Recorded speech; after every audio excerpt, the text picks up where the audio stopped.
நான் சொல்றேன், நபிகளாரிடத்துல ஒரு மந்திர கோல் ஒன்று இருந்துச்சு. அந்த மந்திர கோலை வச்சு தான் நபிகளார் இந்த மேஜிக்கை, இந்த அற்புதத்தை நிகழ்த்தினாங்க. மனிதர்களை மாற்றினாங்க, மனித மனங்களை மாற்றினாங்க, உறவுகளை மாற்றினாங்க, பார்வைகளை மாற்றினாங்க, சிந்தனைகளை மாற்றினாங்க. இப்ப நமக்கு ஒரே கேள்விதான், அந்த மந்திர கோல் எது?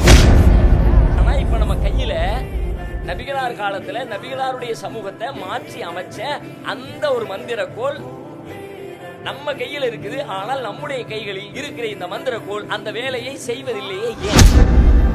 அதான் அந்த மாற்றத்தை நிகழ்த்துறதுக்கு என்ன வழிங்கிறத கண்டுபிடிக்கிறதுக்கு தான் இந்த குர்ஆனிய வாழ்வியல் ஆராய்ச்சி வகுப்பு. அஸ்ஸலாமு அலைக்கும் வரஹ்மத்துல்லாஹி வபரகாத்துஹு. அன்பிற்குரிய சகோதர சகோதரிகளே, குர்ஆன் காலேஜ் சார்பாக அறிவிப்பு செய்யப்பட்டிருந்த குர்ஆனிய வாழ்வியல் ஆராய்ச்சி வகுப்பின் அறிமுக நாளில் நாம் அனைவரும் இங்கே கூடியிருக்கிறோம். முதற்கட்டமாக எங்களுடைய அழைப்பை ஏற்று நிறைய பேர் இதில் பங்கெடுத்திருக்கிறீங்க. உங்கள் எல்லாரையும் வருக வருகன்னு சொல்லி பெரும் மகிழ்ச்சியோடு வரவேற்கிறேன். இந்த வகுப்பு குறித்த ஒரு அறிமுக செய்தியை தான் இன்றைக்கு நாம் பார்க்க இருக்கிறோம். புரட்சி அப்படின்னாலே மாற்றம் அப்படின்னு தானே அர்த்தம். ஏற்கனவே இருந்த செட்டப்பை மாற்றுறது தானே புரட்சிங்கிற வார்த்தையில் நம்ம சொல்ல வர்றோம். நாம் உலகத்தில் பார்த்த எந்த புரட்சியுமே 100% தலைகீழ் மாற்றத்தை கொண்டு நிகழ்த்தப்பட்ட ஒரு புரட்சியா அப்படின்னு பார்த்தா எதுவுமே நிகழ்த்தப்படவே இல்லை.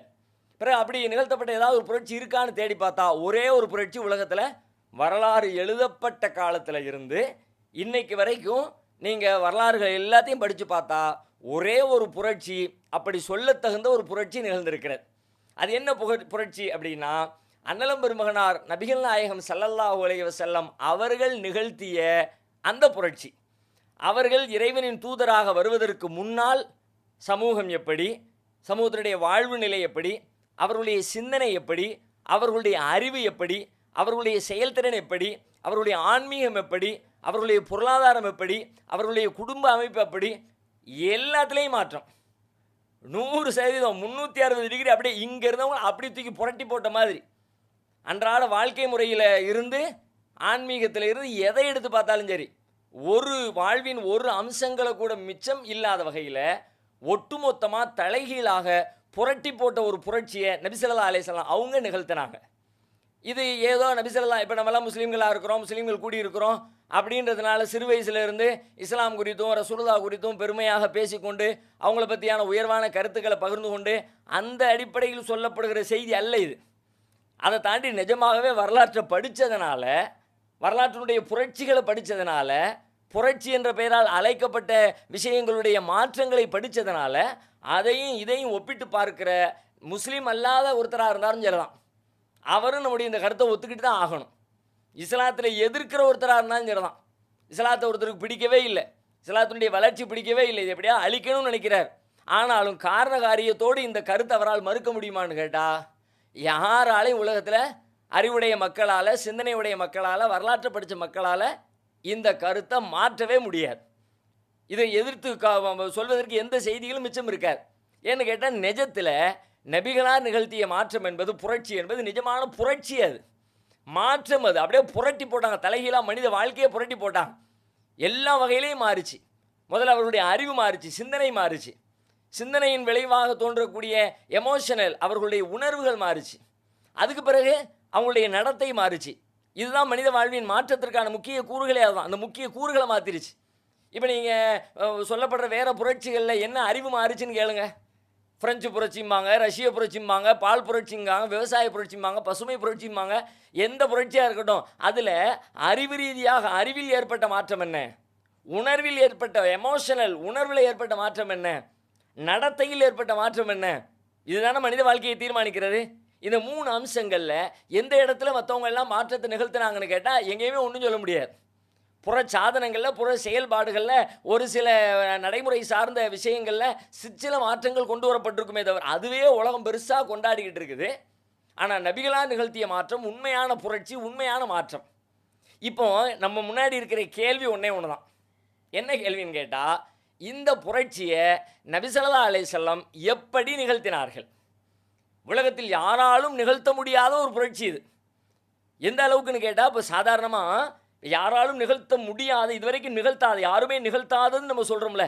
அது நிகழ்த்தாதது என்பது ரொம்ப கவனமாக அந்த வார்த்தையை நம்ம கையாளணும். இப்போ உதாரணமாக ஒருத்தர் ஒரு ஒரு ஒரு ஒரு ஓட்டப்பந்தயத்தில் பெரிய சாதனை நிகழ்த்துறான்னு வச்சுக்குவோம். ஒரு பெரும் சாதனையால் பெரிய இவரை மாதிரி அதில் சாதித்தவர் யாருமே இல்லை அப்படின்னு. அவருக்கும் அவருக்கு அடுத்த நிலையில் இருக்கிறவருக்கும் இடையில் உண்டான வித்தியாசம் என்ன, வேறுபாடு என்னன்னு பாருங்கள். பெரிய வேறுபாடெல்லாம் இருக்காது. ஒரு 10 செகண்ட் வேறுபாடு இருக்கும். 10 செகண்ட் முன்னாடி வந்ததுனால ஃபஸ்ட்டு, 10 செகண்ட் பின்னாடி வந்ததுனால இவர் செகண்டுன்னு தள்ளப்பட்டிருப்பார். இப்போ உலகத்தில் எத்தனையோ மன்னர்கள் வாழ்ந்துட்டு போயிருக்கிறாங்கல்ல, அறிவுஜீவிகள் வாழ்ந்துருக்கிறாங்க, சிந்தனையாளர்கள் வாழ்ந்துருக்கிறாங்க, ஆன்மீகவாதிகள் வாழ்ந்துருக்கிறாங்க, புரட்சியாளர்கள் வாழ்ந்துருக்கிறாங்க.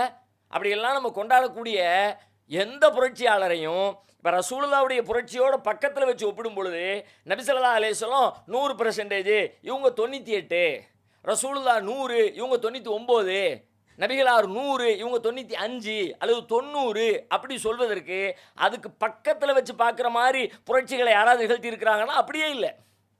ரசூலுல்லாஹ் 0லேருந்து ஆரம்பித்து 100 வரைக்கும் 23 வருஷத்தில் கம்ப்ளீட் பண்ணிட்டு போயிட்டாங்க. இது மாதிரி உலகத்தில் எந்த மாற்றங்கள் நிகழ்ந்ததே இல்லை. இப்போ ஒருத்தர் ஒரு சாதனையாளர், ஒரு அரசியல் தலைவர் பெரும் புரட்சி நிகழ்த்தியிருக்கிறாரு, பெரிய மாற்றங்கள் நிகழ்த்தியிருக்கிறார், நீங்கள் கொண்டு நிப்பாட்டுனீங்கன்னா அவருடைய வாழ்க்கையில் அவர் எதை நிகழ்த்தினாரோ அதை அவரே அந்த கருத்தை முன் வச்சு அவரே அந்த கருத்தை வளர்த்தெடுத்து அவரே அந்த கருத்துக்காக பாடுபட்டு அவரே அந்த கருத்தை நிறைவு செய்து விட்டு போனாரான்னு பார்த்தா இருக்கவே இருக்காது. அந்த கருத்துக்காக வேண்டி அவருக்கு முன்னாடி பல பேர் வாழ்ந்திருப்பாங்க, அவங்க சொல்லியிருப்பாங்க. இவர் ஒரு 30 வருஷமாக இருந்திருக்கும், அவருக்கு முன்னாடி ஒரு 30 வருஷம் வேற ஆள் இருந்திருப்பார், அவர் அதை சொல்லியிருப்பார், அவருக்கு முன்னாடி ஒருத்தர்.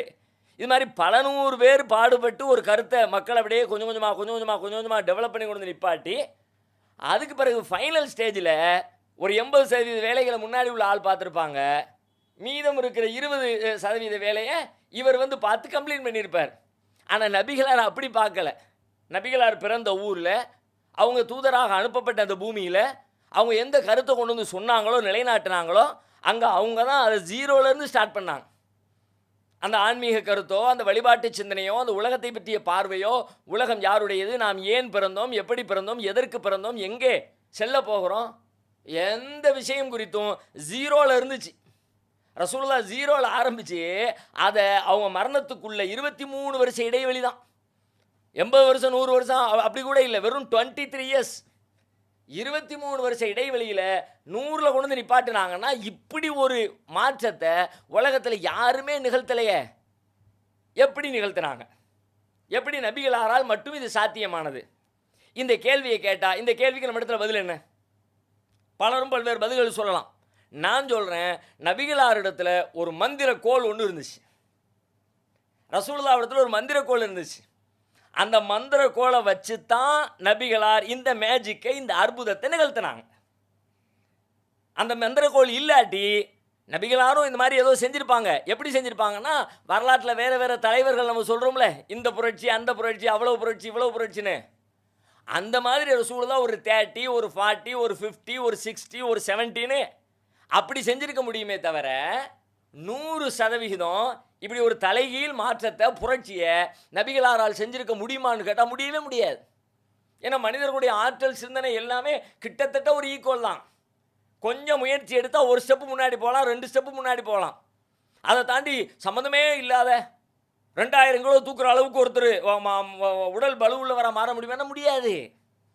மனுஷனுடைய உடல் ஆற்றல் ஒன்று, நீ என்னத்தை மல்லுகண்ணாங்கிறான். ஒரு 80, ஒரு 100, ஒரு 120, ஒரு 150, ஒரு 200 அப்படி வந்துடலாம். அதெல்லாம் இல்லைப்பா, இவர் பயங்கரமான ஆள், 2500 கிலோ தூக்கிட்டார், சொல்ல முடியுமா? இப்போ நபி ஸல்லல்லாஹு அலைஹி வஸல்லம் அப்படி தான் 25000 கிலோ தூக்குனா எப்படி பார்ப்போமோ அப்படி பார்க்குற அளவுக்கு ஒரு பெருமாற்றம். இது எப்போ மற்றவர்களைப் போல நிகழ்ந்ததல்ல. மற்றவர்களுக்கு அந்த மந்திர கோல் இல்லை, நபிகளாருடைய கையில் அந்த மந்திர கோல் இருந்துச்சு.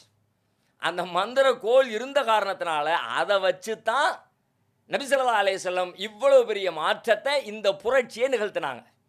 மனிதர்களை மாற்றினாங்க, மனித மனங்களை மாற்றினாங்க, உறவுகளை மாற்றினாங்க, பார்வைகளை மாற்றினாங்க, சிந்தனைகளை மாற்றினாங்க.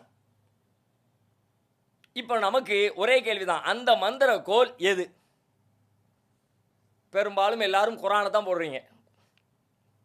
வெரி குட், நீங்கள் சொல்வது 100% சரியான பதில். குர்ஆன் என்கிற மந்திர கோல் தான். இப்போ அடுத்த கேள்விக்கு நான் வர்றேன். இந்த குர்ஆன் நபி ஸல்லல்லாஹு அலைஹி வஸல்லம் அவர்களுடைய காலத்தில் மாற்றத்தை ஏற்படுத்திய அதே மந்திரக்கோள், அதே திருமறை குர்ஆன், அதே வடிவத்தில் மாற்றங்கள் ஏதாவது இருக்குதா?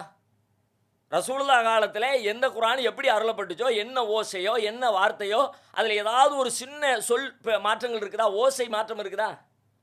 இல்லவே இல்லை. Correct, very good. அப்படியே இப்போ இருக்கு. இப்போ அந்த மாற்றம் நிகழ்கிறதா? அது மாதிரி ஒரு சமூக அமைப்பு இருக்குதா? நபிகளாருடைய காலத்தில் அப்படி ஒரு உயிரோட்டமான 15 நூற்றாண்டுகளாக சொல்லி சொல்லி தீரலைங்க. வரலாறு பேசிக்கிட்டே இருக்கிறோம். ரசூலுல்லாவோட வாழ்ந்தாங்க, சஹாபாக்கள் வந்தாங்க, இப்படி சொன்னாங்க, இப்படி இருந்தாங்க, இப்படி தியாகம் பண்ணாங்க, இப்படி முன்மாதிரி, இப்படி முன்மாதிரி, இப்படி முன்மாதிரி பேசப்பட்டுக்கிட்டே இருக்கு, சொல்லப்பட்டுக்கிட்டே இருக்கு. அதுவும் நாம வாழ்கிற இந்த காலத்தில் இதுவரைக்கும் உலகத்தில் சொல்லப்படாத அளவிற்கு எக்கச்சக்கமாக சொல்லப்படுது. இணையதளத்தை தரங்க சொல்லிக்கிட்டே இருக்கிறாங்க. முந்தையெல்லாம் ஒருத்தர் சொல்லுவார், ஒரு 50 பேர் கேட்பாங்க, ஒரு 100 பேர் கேட்பாங்க, அவ்வளோதான். ஆனால் இப்போ ஒருத்தர் சொல்லுவார், அவர் ஒருத்தர் அந்த அந்த ஒரு சொல்ல டிஜிட்டல் இந்த உலகம் என்ன பண்ணுது, இந்த தொழில்நுட்பம் அது லட்சம் பேர் கோடி பேருக்கு சொல்லிக்கிட்டே இருக்கு. ஆனாலும் தீரலை,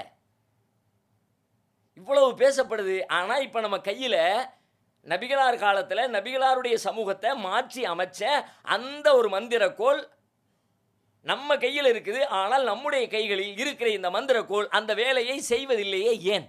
செத்து போச்சா? அது அல்லது இருக்கு, எதனால் அது செய்யலை? ஏன் அந்த மாற்றம் நம்மிடத்தில் நிகழவில்லை? அதான் அந்த மாற்றத்தை நிகழ்த்துறதுக்கு என்ன வழிங்கிறத கண்டுபிடிக்கிறதுக்கு தான் இந்த குர்ஆனிய வாழ்வியல் ஆராய்ச்சி வகுப்பு. ஒரு பெரும் லட்சிய கனவோடு இங்கே கூடியிருக்கிற அத்தனை பேருமே, இதில் கலந்து கொண்டிருக்கிற அத்தனை பேருமே நாம் அனைவரும் சேர்ந்து நபிகளார் காலத்தில் எப்படி ஒரு உயிரோட்டமான இஸ்லாமிய சமூக அமைப்பு உலகத்திற்கே முன்மாதிரியான ஒரு சமூக அமைப்பாக திகழ்ந்ததோ, மீண்டும் ஒரு முறை இந்த பூமியிலே, படைத்த இறைவனின் பூமியிலே, படைத்தவன் வழிகாட்டிய அடிப்படையில் நீதியோடும் நேர்மையோடும் இந்த பூமியை நிலைபெறச் செய்வதற்கான ஒரு உயிரோட்டமான சமூக அமைப்பை மீண்டும் நிலைபெறச் செய்வதற்கான பயணத்தின் துவக்கமாக இதை அறிவித்திருக்கிறோம். இது வெற்று வார்த்தை இல்லை, இது வீண் ஜம்பம் இல்லை, பெருமை இல்லை, நிஜமாக உள்ளுக்குள் இருக்கிற கவலையின் வெளிப்பாடு இது. இந்த மாற்றத்தை நிகழ்த்தி ஆகணும். நிகழ்த்துகிற வல்லமை குர்ஆன் கையில் இருக்குது. ஒரு மாத்திரை காய்ச்சலை போக்கும்னா யார் போட்டாலும் போக்கணும்ல, அப்போ தான் அந்த மாத்திரைக்கு வேல்யூ இருக்குன்னு அர்த்தம். இல்லை அது டாக்டர் போட்டாருன்னா அந்த மாத்திரை வேலை செய்யும், கம்பவுண்டர் போட்டாருன்னா வேலை செய்யாதுன்னா அது மாத்திரையா அல்லது அது போட்டவருடைய வேலையா? உண்மையில் குர்ஆன் மாற்றம் செய்தது, குர்ஆன் புரட்சி செய்தது, குர்ஆன் வழியாகவே மாற்றங்கள் நிகழ்ந்ததுன்னு உண்மையாக இருந்துச்சுன்னா அந்த குர்ஆனை யார் நடைமுறைப்படுத்தினாலும் யார் கொண்டு வந்து நிப்பாட்டினாலும் அது அந்த வேலையை செய்யும். இப்போ நாம் அந்த வேலையை செய்ய தவறிட்டோம். இப்போ பிரச்சனை என்ன அப்படின்னு கேட்டால், நம்ம கையில் குர்ஆன் இருக்கு, 2 அட்டைகளுக்கு இடையிலே பாதுகாப்பாக இருக்கிறது, அந்த மந்திரக்கோள் பளபளப்பாக இருக்கிறது, நல்ல குவாலிட்டியான பேப்பர்கள் இருக்கிறது, உயர்தரமான அச்சுக்களில் இருக்கிறது, நல்ல பட்டு துணி போர்த்தப்பட்டிருக்கிறது, இடையிடையே சாம்பிராணி பொடி போட்டு நல்ல நறுமணம் கமழ்கிற வகையில் இருக்கிறது. அப்படிதான் இருக்கு. இப்படி இருந்தால் இப்படி இருக்கிறது மாற்றத்தை தராது. அது எப்படி இருக்கணும்னு கேட்டால், அட்டைக்குள் இருக்கிற அல்லாஹ்வின் வேதம் நம்முடைய ஆழ் மனதிற்குள் இருக்கணும். நான் மனதிற்குள் இருக்கணுங்கிறது மனப்பாடத்தை பற்றி சொல்லலை. நீங்கள் குர்ஆன் எல்லாத்தையும் மனப்பாடம் பண்ணி வச்சுருந்தா அந்த அர்த்தத்தில் சொல்லலை. உங்களுடைய இதயத்தில் இருக்கணும், அதனுடைய கருத்துக்களை புரிஞ்சிருக்கணும், அது உங்களுடைய வாழ்க்கையில் வெளிப்படணும். அப்போ தான் இந்த மாற்றங்கள் நிகழும். நபிகளார் காலத்தில் எப்படி இந்த குர்ஆன் பெரும் மாற்றத்தை, பெரும் அற்புதத்தை, பெரும் புரட்சியை நிகழ்த்தியதோ, அதுபோல மீண்டும் ஒரு புரட்சியை, மாற்றத்தை இந்த மண்ணிலே நிலைபெற செய்ய முடியும். அதற்கு ஒரே வழி இந்த திருக்குர்ஆன் நம்முடைய வாழ்வியலாக மாறணும். ஒன்று தான் வழி. நாம் அந்த திருக்குர்ஆனை ஃபாலோ பண்ண ஆரம்பித்தோம், வாழ்வியலாக்கணும்னா அது நிகழ்ந்துடும். இப்போ நம்மள்ட்ட இருக்க சிக்கல் என்னென்னா, அதை வாழ்வியலாக வச்சிருக்கேன் நம்ம நினைக்கிறோம். நம்ம ஆலிம்கள்லாம் பேசுகிறாங்க, நம்ம எல்லாம் அதை மதிக்கிறதா சொல்கிறோம், அதை ஃபாலோ பண்ணுறதா சொல்கிறோம். ஆனால் உண்மையில் குர்ஆனை விட்டு விலகிக்கிட்டே போய் குர்ஆனோடு நெருங்குறதா நம்ம நினச்சிக்கிட்டு இருக்கோம். இஸ்லாமிய வாழ்வியல்னு சொல்லிட்டு இஸ்லாம் இல்லாத வாழ்வியலை எல்லாம் இஸ்லாமிய வாழ்வியல்ங்கிற பேரில் ஃபாலோ பண்ணிக்கிட்டு இருக்கோம். வெஸ்டர்ன் கலாச்சாரம் எல்லாம் இன்றைக்கு இஸ்லாமிய கலாச்சாரமாக முஸ்லீம்கள் மத்தியிலே நம்புறது எப்படி நம்புகிறோம்? இஸ்லாமிய கல்ச்சர் நமக்கு தெரியல. எது இஸ்லாமிய கல்ச்சரு, எது இஸ்லாத்திற்கு எதிரான முரணான கல்ச்சர், அது தெரியல. மாற்றமான கல்ச்சரை இப்படி தான் இஸ்லாம் சொல்லுதுன்னு இஸ்லாமிய சாயல் பூசி ஃபாலோ பண்ணிட்டு இருக்கோம். யார் யாரை இல்லாமல் முன்மாதிரிங்கிறோம். முஸ்லீம் தலைவர்கள், அமைப்பு தலைவர்கள், ஜமாத்து தலைவர்கள், ஆலிம்கள் பேசுறதை கேட்க முடிகிறது. அப்போ இதிலிருந்து விலகி நிஜமாக குரானுக்குள்ளே கொண்டு நிப்பாட்டணும். இப்போ குரானை நாம் நம்முடைய வாழ்க்கையில் எவ்வளவு தூரம் நெருக்கி இருக்கிறோம் அப்படிங்கிறத கண்டுபிடிக்கிறதுக்கு ஒரு சின்ன டெஸ்ட்டு. என்ன டெஸ்ட்டு? இப்போ குரானோடு சம்மந்தப்பட்ட நீங்கள் குரான் விஷயத்தில் குரானுக்கு ரொம்ப மரியாதை கொடுத்துட்டோம், குரான் விஷயத்தில் ரொம்ப பணியாற்றிட்டோம், அதில் நிறைய செஞ்சிட்டோம் அப்படின்னு மன திருப்தி சந்தோஷம் அடைந்த தருணம் எது? கொஞ்சம் அப்படி ரீகால் பண்ணி பாருங்கள். குரானோடு உங்களுடைய தொடர்பில் நீங்கள் மகிழ்ந்த தருணம் எது? பெரும்பாலும் அதிகபட்சம் என்ன கருத்து வருது பாருங்கள். குரானை அப்படியே அமைதியாக உட்காந்து ஓதி, நீண்ட நேரம் ஓதி. ரமலானுங்கிறது கிட்டத்தட்ட அப்படி தானே. ரமலான்னு சொன்னது எல்லாமே நான் அப்படி தான் புரிஞ்சுக்கிறேன். நோன்பு காலத்தில் குரானோடு ரொம்ப டச்சில் இருந்தோம், சுபு தொழுதுட்டு ஓதணும், தராவி தொழுகைக்கு இரவு தொழுகைக்கு பிறகு ஓதணும், அதுக்கு அதிக நேரம் கொடுத்தோம். ஒவ்வொரு நேரம் தொழுகைக்கு பிறகும் குரானை ஏதோ ஒரு வகையில் திறந்து படித்தோம், அதனுடைய பொருளை புரிஞ்சுக்கிறதுக்கு தர்ஜுமா எடுத்து படித்தோம். அந்த மாதிரி தருணங்களில் குரானோடு நீங்கள் நெருங்கி இருந்ததாக ஃபீல் பண்ணுறீங்க. இப்போ குரான் நமக்கு வெறுமனே வாசித்தல் அதற்காக அருளப்பட்டதில்லை. வாசிக்க சொல்லிச்சு தான், வாசிக்கணும் தான். ஆனால் ஏன் வாசிக்க சொல்லிச்சு? வாசிக்கிறதுடைய அர்த்தம் என்னென்னு கேட்டால், வாசித்தா தான் புரிஞ்சுக்குவோம், புரிஞ்சுக்கிட்டால் தான் செயல்படுத்துவோம். செயல்படுத்துறதுக்காக வேண்டி வாசிக்க சொல்லிச்சே தவிர வாசிக்கிறதுக்காக வேண்டி அல்ல. இப்போ எஸ்ஐஆர் ஃபார்மு கொடுக்குறாங்க எல்லா வீட்லேயும், அதை நல்ல கவனமாக படித்து கொள்ளுங்கள் அப்படின்னு அரசாங்கத்தின் சார்பில், அந்த தேர்தல் ஆணையத்தின் சார்பில் கவனமாக வாசித்து கொள்ளுங்கள் நமக்கு அறிவுரை சொல்கிறாங்க. அதுக்கு என்ன அர்த்தம்? காலையில் கொண்டு கொடுத்தாங்க, மத்தியானம் ஒரு வாசிச்சாச்சு, திரும்ப சாயங்காலம் ஒரு வாசிச்சாச்சு, திரும்ப நாளை காலையில் ஒரு வாசிச்சாச்சு, டெய்லி இந்த ஒரு மாதம் முழுக்க அடுத்த மாதம் 4ஆம் தேதி வரைக்கும் டைம் கொடுத்துருக்குறாங்க. ஒரு மாதம் ஃபுல்லாக திரும்ப திரும்ப டெய்லி வாசிச்சுக்கிட்டு இருப்போம்னு வாசிச்சுக்கிட்டு இருக்கிறதுக்கு தான் இந்த எஸ்ஐஆர் ஃபார்மா? அல்லது கவனமாக வாசித்த உடனே இப்படி என்னென்ன தகவல் கேட்டிருக்கிறாங்க, இந்த பேரை கொடுக்கணும், இந்த நம்பர் கொடுக்கணும் அப்படின்னு அந்த நம்பர்களை எல்லாத்தையும் உடனே பண்ணுறதுக்கா? இப்போ சொல்லுங்கள், குரான் எதை பற்றி பேசுது, யாரை பற்றி பேசுது? நன்மையை பற்றி பேசுகிறது, நபிமார்களை பற்றி பேசுகிறது, அல்லாஹ்வை பற்றி பேசுகிறது, மக்களை பற்றி பேசுகிறது, ஹிலாஃபத்தை பேசுகிறது, ரஃபாங்கிறவங்க ஒன்று போட்டிருக்கிறாங்க, நம்மை பற்றி பேசுகிறது. Very good. நம்மை பற்றி என்னை பற்றி பேசுகிறது. இப்போ நம்ம இது நீங்கள் சொன்னது கரெக்டு தான், அவங்களே இவங்களே அதையெல்லாம் இதுக்குள்ளே இருக்குது. ஆனால் நிஜமாக அதுவெல்லாம் அவங்கள பேசுகிறதுக்காக பேசப்பட்டது இல்லை. அவர்களின் வழியாக அது என்னை பேசுகிறது, உங்களை பற்றி பேசுகிறது. ஃபீஹி திக்ருக்கும். நாம் மூசா நபியை பற்றி பேசுது, ஈசா நபியை பற்றி பேசுது, யூசுப் நபியை பற்றி பேசுதுன்னு நினைக்கிறோம். ஆனால் குரான் சொல்லுது அது உங்களை பற்றி பேசுதுப்பா. யூசுஃபுடைய பெயரால், மூசாவின் பெயரால், ஈசாவின் பெயரால், ஜக்கரியாவின் பெயரால் அது நம்மளை பற்றி பேசுது. நம்ம வாழ்க்கை எப்படி இருக்கணும், எப்படி இருக்க முடியும், என்னென்ன செஞ்சால் என்னென்ன மாதிரி ஆகும் அப்படிங்கிற விவரங்களை பற்றி பேசுகிறது. முதல்ல அதுவே நமக்கு புரியலையே. குரான் வாழ்க்கையினுடைய மாறாத நியதிகளை பேசுகிறது, வாழ்வினுடைய மாறா நியதிகளை பேசுகிறது. அதன் வழியாகத்தான் நபிகளார் ஒரு பெரும் புரட்சியை செஞ்சாங்க. மாறா நியதிகள் கேள்விப்பட்டிருக்கீங்களா? உலகத்தில் மாறாதது எது? நாம் நம்முடைய வாழ்க்கையில் மாறாதது எது சொல்லுங்கள்? மாறாதது எது? மாற்றம் ஒன்றே மாறாது. ஆனால் இந்த உலகத்தை இயக்கிறதுக்கு அல்லாஹ் சில நியதிகளை ஏற்படுத்தி இருக்கிறான். அந்த நியதிகள் என்றைக்குமே மாறவே மாறாது. அந்த மாறாத நியதிகளை குரான் நமக்கு சொல்லித் தருகிறது. வாழ்க்கையில் முன்னேறதுக்கு, வெற்றி பெறுவதற்கு அதுதான் தேவை. புரட்சிக்கான அடிப்படை அங்கே தான் இருக்குது. எதை செஞ்சால் என்ன ரிசல்ட்டு? உதாரணமாக ஒரு அடுப்பில் நாம் அரிசியை போட்டு அடுப்பை பற்ற வைக்கிறோம். ஒரு குறிப்பிட்ட நேரம் அடுப்பு வெந்துச்சுன்னா அங்கே சோறு கிடைக்கும். இன்னும் கொஞ்சம் அதிக நேரம் வெந்துச்சுன்னா அது கூழாகவே மாறி போயிடும். இன்னும் அதிக நேரம் சூடு செய்யப்பட்டால் சட்டி கூட எரிந்து விடும்.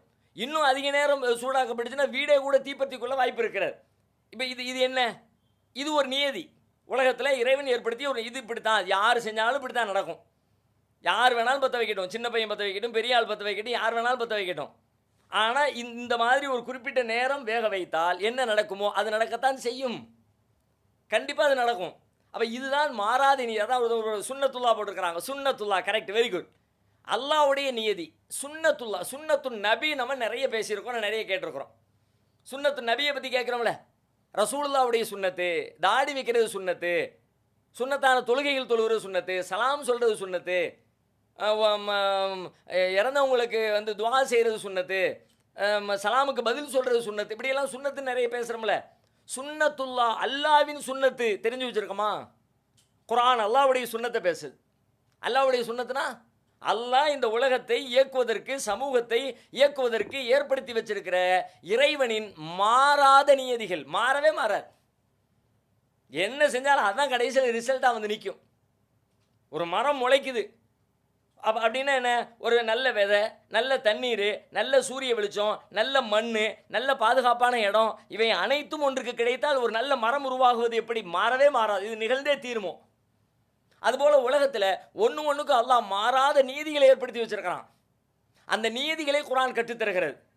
நாம் குர்ஆனோடு ஒன்றாத காரணத்தினால அந்த நீதிகள் குறித்தே நமக்கு தெளிவில்லை. நிறைய வேணும், நிறைய வேணும், நிறைய வேணும். நிறைய வேணுங்கிறவர் எதை செஞ்சால் நிறைய கிடைக்கும்? செல்வம் நிறைய வேணும், அறிவு நிறைய வேணும், அன்பு நிறைய வேணும், நிறைய வேணும். நிறைய வேணும்னா அவர் என்ன செய்யணும்னு குர்ஆன் சொல்லுது. மாறாத நீதிகள், வரலாறுகளை பேசுகிறது குர்ஆன். வரலாறுகளை பேசுகிறதன் வழியாக வெறும் வரலாற்றை பேசலை, வரலாற்றின் நியதிகளை பேசுகிறது. வரலாற்றின் நியதிகள் அப்படின்னா என்ன? வரலாறு என்பது ரிப்பீட் ஆகிட்டே இருக்கும். வரலாறுங்கிறது ரிப்பீட் ஆகிட்டே இருக்கும். ஏற்கனவே ஒரு வரலாறு மீண்டும் அதே போல் உலகத்தில் வந்துக்கிட்டே இருக்கும். நீங்கள் அந்த வரலாற்றை படிப்பதன் வழியாக உங்கள் வாழ்க்கையில் உங்கள் வரலாறு எப்படி ஆக போகிறதுங்கிறத நீங்கள் கண்டுபிடிச்சிக்க முடியும், நீங்கள் தீர்மானிக்க முடியும். அதுக்கான வழிகளை அல்லாஹ் சொல்கிறான். இப்போ இன்னைக்கு உதாரணத்துக்கு ஒன்று சொல்கிறேனே, மூசா அலைஹிஸ்ஸலாத்துடைய வரலாறு. இப்போ மூசா நபி கடலை பிளந்து அல்லாஹ் காப்பாற்றி அவங்களையும் அவங்களுடைய சமுதாயத்தையும் வெளியே கொண்டு வந்துட்டான். வெளியே கொண்டு வந்த பிறகு இப்போ அங்கே சொல்கிறான், இப்போ அந்த ஊருக்கு போங்க, அங்கே போய் நீங்கள் தங்கிக்கலாம், அங்கே ஆல்ரெடி ஒரு டீம் இருக்குது, அடக்குமுறை செய்யக்கூடிய டீமு. அந்த டீமை நீங்கள் சண்டை போட்டு அந்த மக்களுக்கு விடுதலையை பெற்று கொடுத்து நீங்கள் அந்த ஊருக்குள்ளே போய் குடியிருங்கிறான். அந்த மக்கள்லாம் என்ன சொன்னாங்க? முடியாது. இது ஹபு அந்த ரப்புக்க ஃபகாத்திலா, மூசாவே நீங்களும் உங்களுடைய இறைவனும் போய் சண்டை போடுங்க, இன்னா ஹாகுனா காயுதும், நாங்கள் இங்கேயே உட்காந்துருக்கோம், நீங்களெல்லாம் வர முடியாது, நீங்கள் சண்டை போட்டுட்டு எல்லாத்தையும் முடிச்சுட்டு சொல்லுங்கள், நாங்கள் வந்து சேர்ந்துக்கிறோம். நாங்கள் மூசா நபிக்கு கடுமையான கோபம் ஆயிடுச்சு. இன்னி ரப்பி இன்னிலா அம்லிக்கு இல்லா நஃப்சி வாஹி ஃபஃப்ருக் பைனனா வபைனல் கௌமில் ஃபாசிகீன். யா அல்லாஹ், இவங்களெல்லாம் இன்னும் சரி பண்ணுறதுக்கான வாய்ப்பே இல்லை, இவங்க மேலே எனக்கு எந்த அதிகாரமும் இல்லை, நானும் என் தம்பியும் தவிர உனக்கு கட்டுப்படுற மாதிரியான சூழல் இங்கே ஒன்றுமே இல்லை, நீ அவங்களையும் எங்களையும் பிரிச்சிரு அப்படின்னு மூசா நபி அல்லாஹ் இடத்துல கையேந்துறாங்க. இப்போ இவங்க வந்து ஒரு கோழைகளாக இருக்கிறாங்க, எதிர்த்து போரிடாதவங்களாக இருக்கிறாங்க, அவங்களுக்கு அல்லாஹ் கொடுக்குற வாய்ப்பை பயன்படுத்திக்க தெரியாத மக்களாக இருக்கிறாங்க. இப்போ என்ன நடக்குது? இப்போ அல்லாஹ் சொல்கிறான், இப்படியா இருக்கிறிய, உங்களை கொண்டு ஒரு பெரிய மாற்றத்தை ஏற்படுத்த முடியாது, உங்களால் ஒரு பெரிய மாற்றம் நிகழாது. வேறு என்ன பண்ணுறது? நீங்கள் மீண்டும் அந்த ஊருக்குள்ளே போகவே முடியாது. அங்கேருந்து எகிப்திலேருந்து தப்பிச்சு வந்தாச்சு, இப்போ உங்களுக்காக வேண்டி வாக்களிக்கப்பட்ட பூமிக்குள்ளே போக முடியாது. சண்டை போட்டுட்டு வீரமாக உள்ளே நுழைங்கடான்னா நுழைய மாட்டேங்கிறிய, கோழைகளாக இருக்கிறிய, மீண்டும் உங்களை பூஸ்டப் பண்ணியெல்லாம் உள்ளே அனுப்ப முடியாது. அதனால் ஒரு 40 வருஷம் காடே செடியேன்னு திரிங்க. எத்தீஹூன ஃபில் ஆரல் அர்பஈன சனத்தன் எத்தீஹூன ஃபில் ஆரல். ஒரு 40 வருஷம் அப்படியே உங்களுக்கு அப்படியே அந்த ஊருக்குள்ளே நுழைய முடியாமல் பாலைவனத்தில் சுற்றிக்கிட்டு தான் நீங்கள் திரியணும். உங்களுக்கு ஊர் ஹராம் ஆகிடுச்சு. ஃபைன்னஹா முஹர்ரமத்துன் அலைஹிம், ஊருக்குள்ளே நுழையிறது உங்களுக்கு தடுத்துட்டோம். ஒரு 40 ஆண்டு காலம் அவங்க அப்படியே சுற்றுறாங்க. அங்கே போகிற இடத்துல தான் தண்ணி கேட்குறாங்க, பாறையை உடைச்சி தண்ணி கொடுக்கப்படுது, மண்ணு செல்வா உணவு கொடுக்கப்படுது, இப்படி எல்லாம் நிறைய நடக்குதுல்ல. இப்போ 40 ஆண்டுகளுக்கு பிறகு அதன் பிறகு அவர்கள் உள்ளே செல்வதற்கான வாய்ப்பு கிடைக்கிறது. எப்படி? இந்த 40 ஆண்டு கால இடைவெளியில் இந்த கோழைகளாக இருந்த இந்த சமுதாயம் அழிஞ்சு, அங்கேயே எல்லாம் ஒன்று ஒன்றா பழைய டிக்கெட்லாம் கழிஞ்சு, அதுக்கு பிறகு அங்கே போன புதுசில் பிறந்திருப்பாங்களே பிள்ளைங்க, அந்த பிள்ளைங்க தலையெடுத்து அவங்க வளர்ந்து அவங்க பெரிய ஆளாகி அவங்க அந்த நிகழ்வுகளையெல்லாம் பார்த்து, என்னடா இது நம்ம ஏன்னா இப்படி நிற்கிறோம், எல்லாம் அன்றைக்கே நம்முடைய அப்பம்பாட்ட மாதிரி இப்படி சொல்லியிருக்கிறோம், அவங்கெல்லாம் கேட்கல, அதனால தான் அந்த விளைவு இது. அப்போ நம்ம என்னதான் பண்ணுறது? நம்ம அல்லாஹ் சொன்ன மாதிரி கட்டுப்பட்டு நடந்தோம்னா அல்லாஹ் நமக்கு உதவி செய்வான்னு 40 ஆண்டுகளுக்கு பிறகு அந்த மக்கள் வழியாகத்தான் அடுத்த பெரிய புரட்சி நிகழ்கிறது. இப்போ இப்போ இப்போ இப்போ இந்த வரலாற்றை அப்படியே நம்முடைய லைஃப்பில் நம்ம வாழக்கூடிய இந்த பகுதியில் இந்த பூமியில் அப்படியே அப்ளை பண்ணி பாருங்கள். நாம் எங்கே போகிறோம், எப்படி போய்கிட்டு இருக்கிறோம், என்ன மாற்றம் வேணும்னா என்ன என்ன செய்யணுங்கிற எல்லா விஷயத்தையும் இந்த வரலாறு சொல்லும். கிட்டத்தட்ட இன்றைக்கி நம்முடைய சமுதாயம் ஒரு கோழை சமுதாயமாக, அறிவற்ற சமுதாயமாக, சிந்தனை இழந்த சமுதாயமாக, அல்லாஹ்வுடைய வார்த்தைகளை விட்டு விலகி நிற்கிற சமுதாயம், அப்படி தான் நம்ம நிற்கிறோம். அப்போ அப்படியா நிற்கிற மக்களை அடுத்து ஒரு 40 ஆண்டு காலம் ஒரு புதிய தலைமுறைக்கு ஒரு புதிய பாய்ச்சலை நம்ம கொடுத்தோம் அப்படின்னா, புதிய கருத்துக்களை கொடுத்தோம்னா, குர்ஆனுடைய பார்வைகளை கொடுத்தோம்னா, அடுத்த தலைமுறையில் ஒரு பெரிய புரட்சி சாத்தியமாயிரும். ஒரு 40 ஆண்டு கால இடைவெளியில், ஆனால் 40 ஆண்டு காலம் பட்டு தான் தீரணும். அப்படியான ஒரு உழைப்பை கொடுத்தோம்னா ஒரு பெரிய மாற்றம் வரும். இதை அந்த வரலாறு நமக்கு சொல்கிறது. நாம் வெறும் வரலாற்றை படிக்கிற மாதிரி படிக்கிறோம், வரலாற்றை படிக்கிற மாதிரி படிக்கிறோம். அந்த வரலாறை எனக்கு எப்படி அப்ளை பண்ணுறது, எப்படி என் வாழ்க்கையில் கடைபிடிக்கிறது, அதை எப்படி நான் நடைமுறைப்படுத்துறது, அப்படித்தான் குர்ஆனை நம்ம அணுகணும். அப்படியான அணுகுமுறைகளை விட்டு விலகிட்டு பல விஷயங்களை விட்டு விலகிட்டோம். குர்ஆன் கற்றுத்தரக்கூடிய பல்வேறு செய்திகளை அது வெறுமனே வாசித்து கொண்டே இருக்கிறோம். அல்லாஹ் குர்ஆனில் ஒரு இடத்துல குர்ஆனை பற்றி சொல்கிறான். இந்த குர்ஆனை அல்லாஹ்வுடைய வார்த்தைகளை நீங்கள் எழுத நினச்சிங்கன்னா, வலவ் அன்ன மாஃபில் அர்லி மின் ஷஜரத்தின் அக்கலாமும் ஒல் பஹ்ரு யமுத்துஹு மின் பஅதிஹி சபஅத் அபுஹுரின் மானஃபிதத் கலிமாத்துல்லாஹ். பூமியில் இருக்கிற எல்லா மரங்களையும் எழுதுகோலாக பேனாவாக ஆக்கி, பூமியில் இருக்கிற எல்லா மரங்களையும் பேனாவாக்கியாச்சு. கடல்கள் இப்போ இருக்கிற கடல்கள் மாதிரி இன்னும் இது மாதிரி ஒரு 7 கடல்களை, உலகத்தில் இப்போ இருக்கிற கடல் மாதிரி 7 கடல்களை அடிஷனலாக சேர்த்து அதையெல்லாம் மையாக்கியாச்சு. கடல்கள் எல்லாம் மையி, இது மாதிரி 7 மடங்கு மையி. பூமியில் இருக்க மரங்கள் எல்லாம் பேனா. இப்படி இந்த பேனாவுக்குள்ள மைய ஊற்றி எழுத ஆரம்பித்தாலும் மா நஃபிதத்து கலிமாத்துல்லா, அல்லாஹ்வுடைய வசனங்கள் எழுதி முடிக்கப்படாது, அல்லாஹ்வுடைய வார்த்தைகள் தீர்ந்து போகாது. அப்படின்னா என்ன? அல்லாஹ்வுடைய வார்த்தை இவ்வளோதான் இருக்குது, குர்ஆன் இப்படி தான் இருக்குது, இந்த குர்ஆனை ஒருத்தர் எழுதி கொடுக்குறாரு, இவ்வளோதான் குர்ஆன் கொடுத்துட்றாரு, அது அல்ல. அதை தாண்டி ஒவ்வொரு மனுஷனுக்குமான குர்ஆன் இருக்குது. இது பொதுப்படையான குர்ஆன் நம்ம பார்க்குறோம். ஆனால் எனக்கான குர்ஆன், நான் குர்ஆனுக்குள்ளே நுழைஞ்சி உள்ளே சிந்திச்சு உள்ளேருந்து கண்டறிஞ்சு என் வாழ்க்கைக்கு நான் உன்னை தேடி பிடிக்கிறேனே, அது எனக்கான குர்ஆன். இப்படி ஒவ்வொரு மனுஷனும் அவனுடைய குர்ஆனுக்குள்ளே நுழையணும். இப்படி நுழைவதற்கு நிறைய தடைகள் இருக்குது.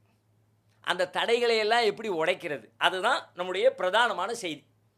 நாம் இந்த வகுப்புகளில் என்ன படிக்க போகிறோம் அப்படின்னு சொல்லி கேட்டால், நமக்கு ஏன் குர்ஆனோடு நெருங்க முடியலை, குர்ஆனை எளிதாக பார்த்து புரிஞ்சிக்க முடியலை, அதை நம்முடைய வாழ்க்கையோடு ஏன் அப்ளை பண்ணி பார்க்க முடியலை, அது ஏன் நடைமுறைக்கு வராமல் எது என்னென்ன விஷயங்கள் எல்லாம் அதற்கு தடையாக இருக்கிறது. குர்ஆன் எடுத்து ஒரு புத்தகத்தை எடுத்து படிக்கிறோம், புத்தகத்தை எடுத்து படித்தா ஒரு தலைப்பு இருக்குது, அந்த தலைப்பின் கீழ் தேவைப்படுகிற தகவல்கள் எல்லாம் தொகுத்து சொல்லப்பட்டிருக்குது, அப்படியே மேட்சாக வருது, படிக்கிறோம், புரிஞ்சுக்கிறோம், விளங்கிக்கிறோம். ஆனால் குர்ஆன் அப்படி விளங்க முடியலையே. அப்போ அதுக்கு என்ன காரணம்? அது சம்பந்தமான விஷயங்களை எல்லாத்தையும் அதையும் குர்ஆன் பேசுது. குர்ஆன் யாருக்கு விளங்கும், யாருக்கு விளங்காது, எப்படிப்பட்டவன் குர்ஆனுக்குள்ளே நுழைஞ்சு அதில் இருக்கிற ஆழ்ந்த முத்துக்களை எடுத்துக்க முடியும், யார் மேலோட்டமான சில நன்மைகளை மட்டும் அடைஞ்சிக்குவாங்க, இது மாதிரி பல விஷயங்களையும் குர்ஆன் பேசுகிறது. அறிவை பேசுகிறது, எமோஷனலை பேசுகிறது, வாழ்வியலின் ஒவ்வொரு அம்சங்களையும் ஒவ்வொரு சூறாவை எடுத்து பாருங்கள், ஒன்று ஒன்று பேசும். சூரத்துல் அஸ்ரை பற்றி சொல்லுங்கன்னு ஒருத்தர் கமெண்ட் பண்ணியிருந்தார். அஸ்ரை எடுத்தீங்கன்னா டைம் மேனேஜ்மெண்ட்டை பற்றி பேசுகிறது. சூரத்துல் ஹுஜராத்தை எடுத்து பார்த்தீங்கன்னா ஒரு சோசியல் எத்திக்ஸ், ஒரு சமூக அறத்தை பற்றி பேசுகிறது. அறம் நிறைந்த ஒழுக்கம் நிறைந்த ஒரு சமூகம் எப்படி இருக்க வேண்டும் என்பதை பற்றி சூரத்துல் ஹுஜராத் பேசுகிறது. சூரத்து நிசாவை எடுத்தீங்கன்னா ஃபேமிலி ஸ்ட்ரக்சர் எப்படி இருக்கணும், சூரத்து நிசாவில் பேசுகிறது. சூரா தௌபா எடுத்தீங்கன்னா ரெஸ்பான்சிபிலிட்டி, ஒரு பொறுப்புணர்ச்சி எப்படி இருக்க வேண்டும் அதை பற்றி சூரா தௌபா பேசுகிறது. சூரா யூசுஃபை எடுத்துக்கிட்டிங்கன்னா எமோஷனல் ஹீலிங், நம்முடைய உணர்வுகளை எப்படி பக்குவப்படுத்தி மேம்படுத்தி சரிப்படுத்தி அதை பற்றி பேசுகிறது. அப்போ அதை பார்த்து அதை படித்து அதை சிந்தித்து அதுக்குள்ளே ஆழ்ந்து உள்ளே போய் அதனுள்ள கருத்துக்களை எடுத்துக்கொண்டு வாழ்வியலில் அதை நடைமுறைப்படுத்துவதற்கு எங்கெல்லாம் சிக்கல் வருகிறதோ அந்த சிக்கல்களை எல்லாம் கண்டறிந்து சரி செய்து முன்னேறி செல்வதற்காகத்தான் குர்ஆனிய வாழ்வியல் ஆராய்ச்சி வகுப்பை நாம் அறிவிப்பு செய்திருக்கிறோம். இந்த வகுப்பு என்பது அல்லாஹ்வுடைய கிருபையினால் உயிரோட்டமான ஒரு இஸ்லாமிய சமூக அமைப்பை உருவாக்குவதற்கான ஒரு முதல் படி. எவ்வளவு பெரிய பெரிய புரட்சிகளும் மாற்றங்களும் பெரும் சாதனைகளும் மிகச்சிறிய சாதாரணமான முதல் அடியில் தான் துவங்கியிருக்கும். எத்தனையோ பெரிய பெரிய காவியங்கள், இலக்கியங்கள், காப்பியங்கள்னு உலகம் போற்றக்கூடிய இலக்கியங்களை எல்லாம் படிக்கிறோம். ஒரு முதல்ல எழுதப்படுகிற ஒரு எழுத்திலிருந்து தான் துவங்கியிருக்கும். ஆனா என்றோ, ஆவனா என்றோ, ஈனா என்றோ, ஏ என்றோ, பி என்றோ ஏதோ ஒரு எழுத்திலிருந்து தான் துவங்கியிருக்கும். அதனால் ஒரு பெரும் மாற்றம் நபிகளால் உருவாக்கியதைப் போல ஒரு உயிரோட்டமான சமூக அமைப்பு என்கிற ஒரு பெரும் மாற்றம் இந்த பூமியிலே மீண்டும் நிலைபெற வேண்டும் என்று சொன்னால் அதற்கான ஒரு முதல் படியாக இந்த படியினை நாம் எடுத்து வைக்க வேண்டும். வாய்ப்புள்ள மக்கள் அதிலே பங்கெடுத்து தொடர்ந்து நம்மோடு அதிலே பயணித்து வருவதன் வழியாக இன்ஷா அல்லாஹ் குறுகிய காலத்திலே அல்லாஹ் நமக்கு நம்முடைய நோக்கத்தை நிறைவேற்றி தந்தருள் புரிவான். அடுத்து வரக்கூடிய வாரங்களிலிருந்து இந்த வகுப்புகளும் அந்த வகுப்புகளில் கற்க வேண்டிய விஷயங்களும் உங்களுக்கு இன்ஷா அல்லாஹ் தொடராக கற்றுத்தரப்படும். ஒரு அறிமுக உரையாக மாத்திரமே இதை நாம் முன்வைக்க விரும்புகிறோம். இதில் சொல்ல வேண்டிய ஒரு செய்தி என்னென்னு கேட்டால், ஏற்கனவே உங்களுக்கு ஒரு அறிவிப்பு செஞ்சுருந்தோம். அதாவது 10 மாத கால வகுப்பாக இதை அறிவிப்பு செஞ்சுருந்தோம். அதனால் இந்த வகுப்பை நம்ம எப்படி பண்ண போகிறோம் அப்படின்னு சொல்லி கேட்டால், 4 மாதங்கள் இதை இந்த கோர்ஸை இதனுடைய அடிப்படைகளை முதல்ல விளக்குறது, குரானுக்குள்ளே போகிறதுங்கிறது, அதை புரிஞ்சுக்கிறது எப்படி, அதில் நாம் கற்றுக்கொள்ள வேண்டிய வாழ்வின் மாறாத நியதிகள் என்ன, அது நமக்கு சொல்லக்கூடிய அறிவு என்ன, அது நமக்கு கற்றுத்தரக்கூடிய எமோஷனல் என்ன, அது நமக்கு கற்றுத்தரக்கூடிய நடத்தை பிஹேவியரல் டிரான்ஸ்ஃபர்மேஷன் என்ன, அதுவெல்லாம் எப்படி நிகழ்கிறது, அதற்கு தடையாக இருப்பது என்ன என்பது குறித்த அடிப்படைகளை விளக்கி அதனோடு சேர்த்து அத்தியாவசியமாக நம்முடைய வாழ்வியல் மாற்றத்திற்கு தேவைப்படுகிற சில பயிற்சிகளை, வாழ்வின் ஒழுங்குகளை கற்றுத்தரக்கூடிய சில பயிற்சிகளையும் ஒரு 4 மாத பீரியடுக்குள்ளே அடிப்படையாக ஒன்று நாம் சொல்லி இந்த கோர்ஸை நாம் நிறைவு செய்வோம். 4 மாத காலத்திற்கு பிறகு மீண்டும் அது தொடரும். ஏன்னா குரானுங்கிறது காலம் முழுவதும் தொடர்ந்து பயணிக்க வேண்டிய ஒரு பெரும் பயணம். அது அந்த பயணத்திற்குள்ளே மீண்டும் அதை தொடர்ந்து வர விரும்புகிறவர்கள் மீண்டும் கண்டினியூ ஆகலாம். இல்லைன்னு சொல்லி சொன்னால் ஒரு 4 மாதத்தில் அவங்களுக்கு ஒரு சர்டிஃபிகேட் கொடுத்து ஒரு சர்டிஃபிகேட் கோர்ஸாக அந்த வகுப்பை நாம் நிறைவு செய்வோம். அதன் பிறகும் அடுத்தடுத்த வகுப்புகள் தொடர்ந்து நடைபெறும். அந்த வகுப்புகளில் கலந்து கொள்வதற்கு ஆர்வம் உள்ளவர்கள் அடுத்து இணைந்து கொண்டாருன்னு சொன்னால் மீண்டும் கண்டினியூவாக குரானை குறித்த ஒரு தொடர் ஜெர்னியை இன்ஷா அல்லாஹ் நம்ம மேற்கொள்ளலாம். எனவே 10 மாதம் என்று உங்களுக்கு ஏற்கனவே அறிவிச்சிருந்தோம். இந்த வகுப்பு இப்போ தான் அறிவிப்பு செய்கிறோம். 10 மாத வகுப்பல்ல, 4 மாதங்கள். 4 மாதங்களுக்கு பிறகு மீண்டும் அடுத்த வகுப்புகள் ஆரம்பமாகிற பொழுது நீங்கள் இணைந்து கொண்டால் அடுத்தடுத்த விஷயங்களை மேற்கொண்டு போய்கிட்டே இருக்கலாம். குரான் காலம் முழுவதும் படிப்பதற்கான விஷயங்கள் அதுக்குள்ளே இருக்குதுல்ல, அதனால் இன்ஷா அல்லாஹ் அதுக்குள்ளே நம்ம மூழ்கி போய்கொண்டே இருக்கலாம் என்கிற ஒரு செய்தியை சொல்லிக் கொள்கிறோம். நிறைவு செய்யலாம். வேறு ஏதாவது உங்களுக்கு கேள்விகள் எதுவும் இருந்துச்சுன்னு சொல்லி சொன்னால் வாட்ஸ்அப்பில் நீங்கள் உங்களுக்கு கொடுத்துருக்கிற அந்த இதில் கேள்விகளை கேளுங்க. அதுக்கான உங்களுக்கு முறையாக பதிலளிக்கப்படும். முதல்ல அடிப்படையாக இது குறித்து அல்லாஹ்விடத்தில் ஒரு பெரிய பிரார்த்தனையை முன்வைங்க. அல்லாஹ்வுடைய நாட்டம் இல்லாமல் எந்த ஒரு காரியத்தையும் நம்மளால் செய்ய முடியாது. ஒரு அருமையான பிரார்த்தனை ஒன்று இருக்குது. அல்லாஹும்ம அரினல் ஹக்க ஹக்கன் வர்சுக்னா இத்திபாஹு வாரினல் பாத்தில பாத்திலம் வர்சுக்னா இஜித்தினாபா. யா அல்லாஹ், உண்மையை உண்மை என்று அறியவும் அதை பின்பற்றி நடக்கவும், அசத்தியத்தை அசத்தியம் என்று புரியவும் அதிலிருந்து விலகி கொள்ளவும் எங்களுக்கு வாய்ப்பளிப்பாயாக அப்படின்னு கேட்குற ஒரு பிரார்த்தனை இருக்குது. அதனால் இந்த திருக்குரானிலிருந்து எந்த உண்மையை நாம் கற்றுக்கொள்ள வேண்டுமோ அந்த உண்மையை அல்லாஹ் நமக்கு கற்றுத்தர வேண்டும் என்று சொல்லி, குறிப்பாக அல்லாஹ் நமக்கு அதில் ஹிக்மத்தையும் ஞானத்தையும் விசாலப்படுத்தி தரணும். உங்களுக்கும் எனக்கும் நம்ம கற்கக்கூடிய அத்தனை பேருக்கும் இதன் வழியாக ஒட்டுமொத்த உலகத்துக்குமான செய்தியாக இந்த செய்தி தூக்கி செல்லப்படணும். அதுக்காக ஒரு ஈடுபாட்டோடு உணர்வோடு அல்லாஹ்விடத்தில் பிரார்த்தனை செய்யுங்கள். அல்லாஹ் ரப்புல் ஆலமீன் நம்முடைய முயற்சிகளை நன்மையாக வெற்றிக்குரியதாக ஆக்கி தந்தருள் புரிவார்.